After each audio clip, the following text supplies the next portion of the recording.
Welcome back. This is your feel-good breakfast show, Expresso on SABC3. It's a Monday morning. Thanks so much for joining us at the start of a brand new day. Now, with the added pressure and anxiety that the ongoing COVID-19 pandemic has brought about, couples have either been using the time to strengthen their bonds and support systems, while others have experienced that the cracks in their relationships and their foundations are getting even bigger as a result. So today we're asking, is the lockdown and pandemic straining your relationship? This morning we're joined via video call by therapist, speaker and trainer Asha Dullabh to help us discuss this very important topic. And we love to hear your questions and comments as well. So do give us a call on 021 110 5552. A very good morning to you, Asha Dullabh. Thank you so much for joining us this morning.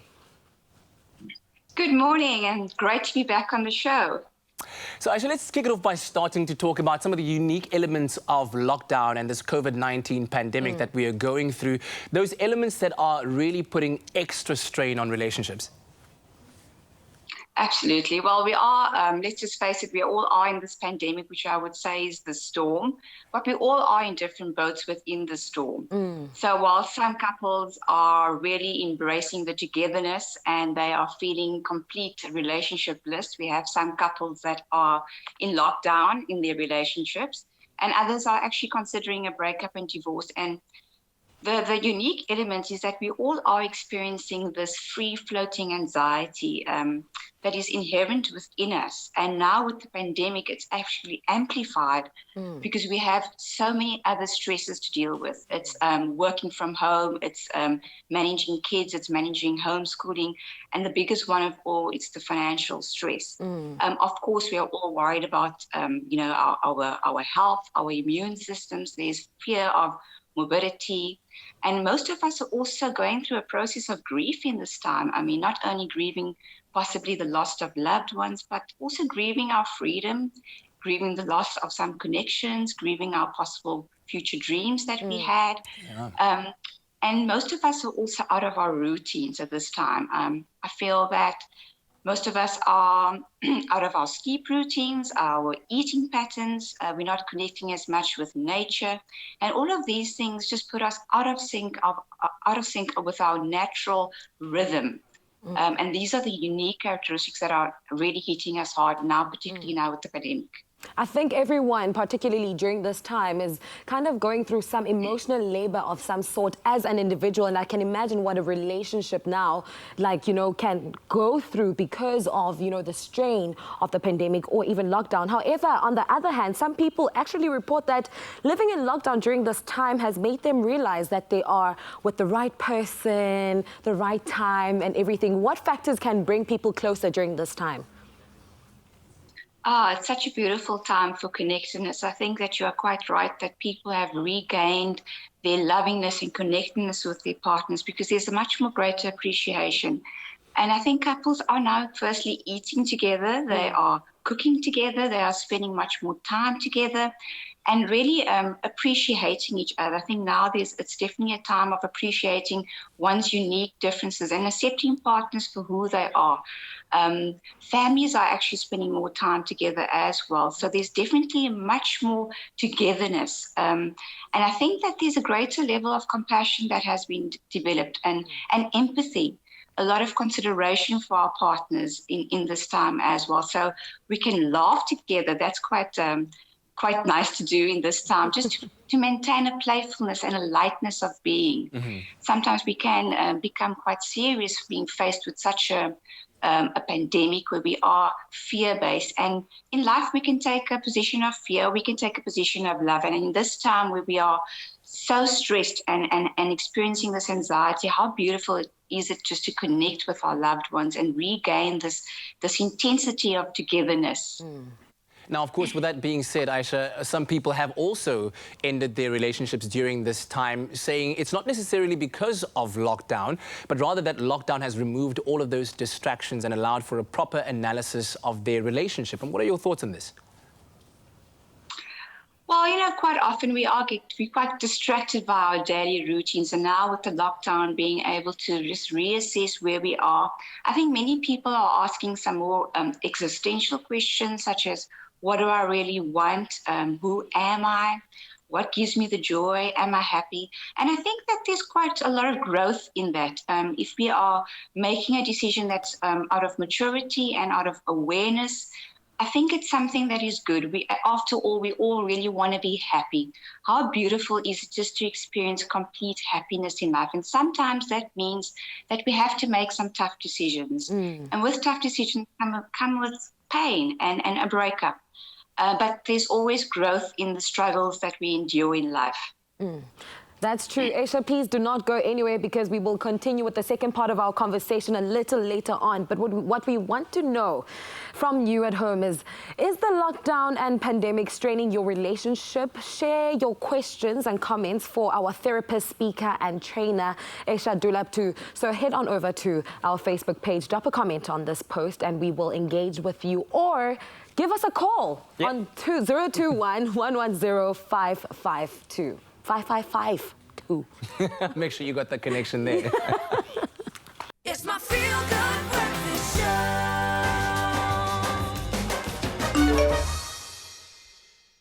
Welcome back. This is your feel-good breakfast show, Expresso on SABC3. Of course, Mondays mean that we talk all things relationships, and 2020 has given us all sorts of flames when it comes to relationships. Of course, sadly, with regards to celebrities around the world, we've also had the deaths, timely deaths of the likes of Kobe Bryant and, of course, Naya Rivera that we reported on last week as well.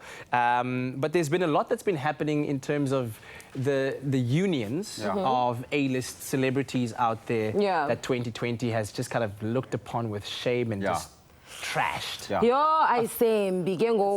It's only, you know, fitting that we look into some Hollywood relationships or celebrities that are currently going through some divorces, unfortunate divorces, that is, because of, you know, the pressures of lockdown or the pressures of the pandemic at large. I mean, we can note quite a few of them. If you think to the Hollywood divorce that seemed to rock the world, and it seems like it wasn't too long ago that this happened.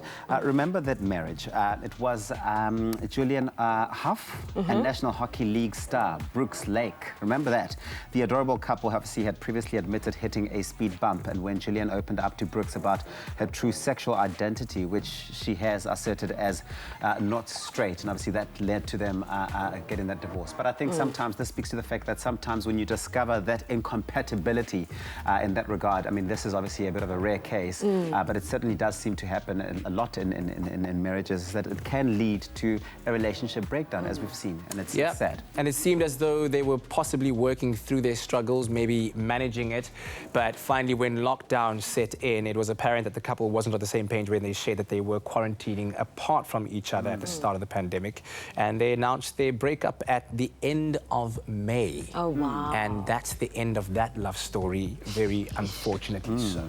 Wow, now a start of another end of a love story. The start of the end? Yes. Okay. Of the story that I'm about to share with you guys. So, remember child star turned fashion mogul, Mary-Kate Olsen? Yes, of course. So she's also divorcing her husband of almost 5 years, French banker Olivier Sarkozy. Olivier Sarkozy. Is that him there over there? That's definitely him over there. He looks like a gum bank.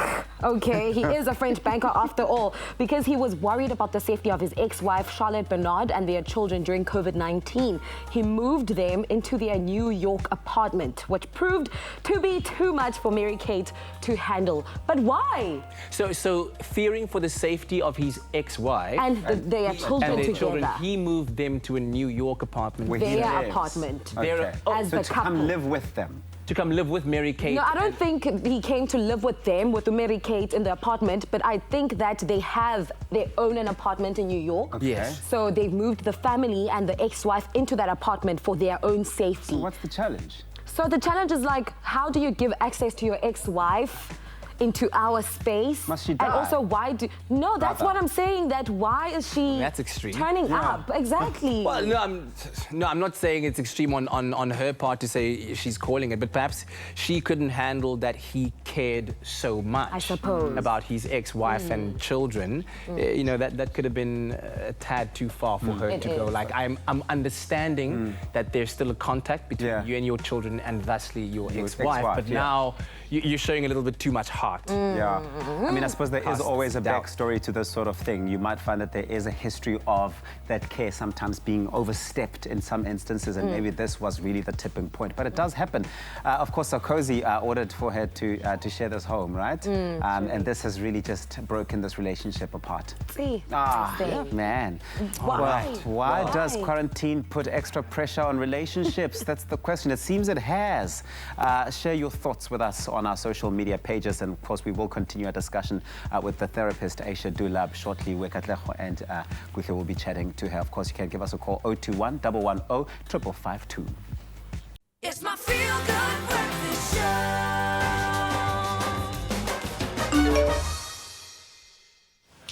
Welcome back to this Monday morning on your Feel Good Breakfast show, where we're talking all things relationships with therapist, speaker and trainer Asha Dullabh, who's joining us via video call to help us discuss why there's an increased rate of divorces and breakups during the COVID-19 pandemic. And it's been quite insightful to understand the different strains on relationships. And I remember Asha also referring to the kind of inherent anxiety that we all have that has now just been magnified as a result of the fact of all of this uncertainty going on around. Asha, thanks so much for staying with us. We want to start off by taking on some of the commentary that we've received on social media.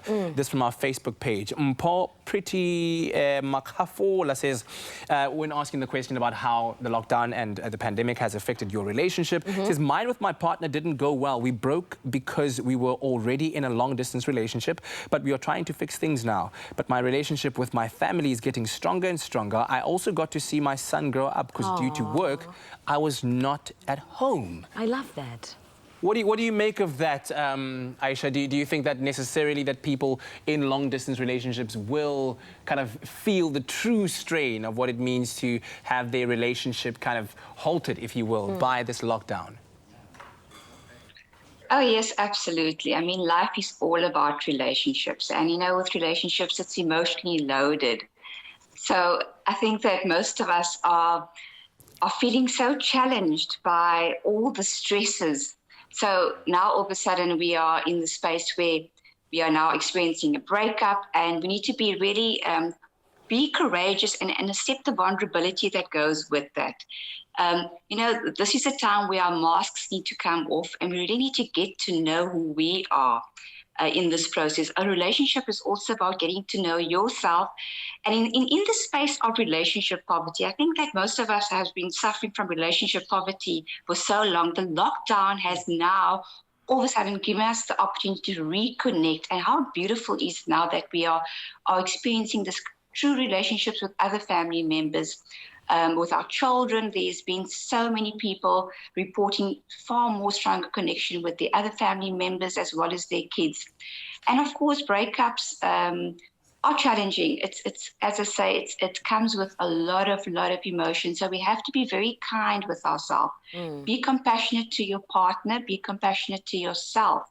And allow for respect and allow for physical space as well. We already are experiencing the physical distance, but when I speak about space, also about the distance. Allow distance in time alone for your partner, just to introspect where they are at, because as I say, there is so much happening at the same time. Remember, we're also in this flight or fight response due to the survival mode that we are all experiencing at the moment. So we are on like high alert, we're hyper vigilant, and what previously irritated us is now all of a sudden amplified. The irritations are now becoming so much bigger.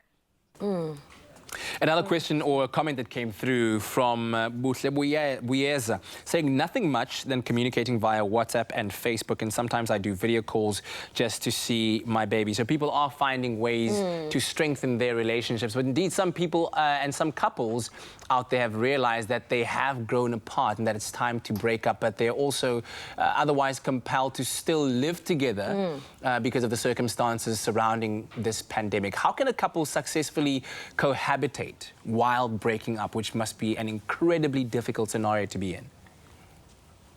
Absolutely. This is a tricky scenario. So definitely maintaining respect for each other, trying to communicate very clearly what your expectations are in this cohabitation agreement. And also just, again, allowing for that space for that person, their physical space as well as their emotional space.